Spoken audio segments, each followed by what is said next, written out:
ambiente. E eu acho que isso permite algum tipo de aliança e de legitimidade para políticas industriais e tecnológicas, onde os temas de meio ambiente, com alta tecnologia aplicada aí, poderia ser, digamos assim, mais palatável, mais aceitável e politicamente mais viável no contexto internacional. Hoje se falava José Luiz, que os temas da indústria militar ficam fora do GATT, né? Fora do OMC. É verdade, mas também os temas do meio ambiente ficam. Não? Então há como que um espaço aí de combinar temas ambientais e temas de alta tecnologia, não ser importadores de tecnologias ambientais, ser capazes de ter uma presença nesses setores, como tem os chineses e como tem os alemães em particular, que é interessante.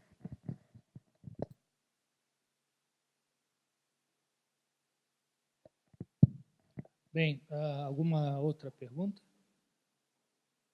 Bem, já dado o avanço da hora, eu acho que já um longo dia, né, já, de trabalho aqui.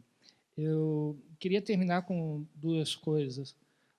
Uma, se o Ricardo Wierzchowski estivesse aqui, ele iria falar, bem, cadê a história, é o modelo histórico estruturalista? Quer dizer, então nós temos que pensar um pouco que, não sei se na piada cai bem, mas o dinamarquês está lá com o iceberg e o drone e a gente vai aparecer com um Titanic ali bem no meio, né? Quer dizer,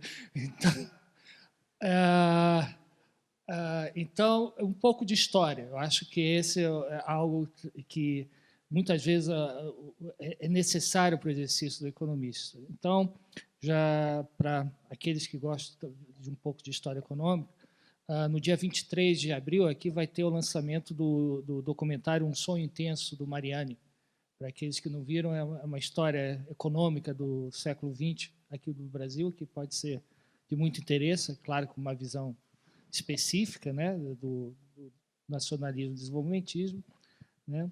E, portanto, acho que isso é algo que muitas vezes a gente tem que colocar a história, crises, resolução das crises e tudo nessa modelagem. E a segunda, eu queria terminar um pouco, já que eu falei do artigo do Cambridge versus Cambridge, o jornalista, né, o colunista, termina citando a Keynes no obituário do Alfred Marshall, no qual ele faz uma definição do que é um economista, né?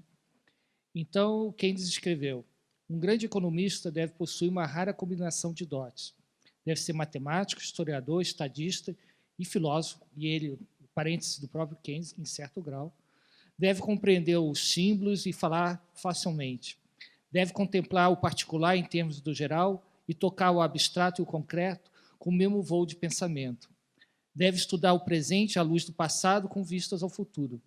Nenhuma parte da natureza do homem ou de suas instituições deve ficar fora do completo de sua consideração.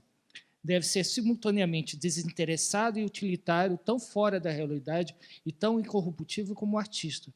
Mas, no entanto, em algumas ocasiões, tem que ser tão ao chão como o político. Eu acho que essa é um pouco a definição da nossa carreira, da nossa profissão, né?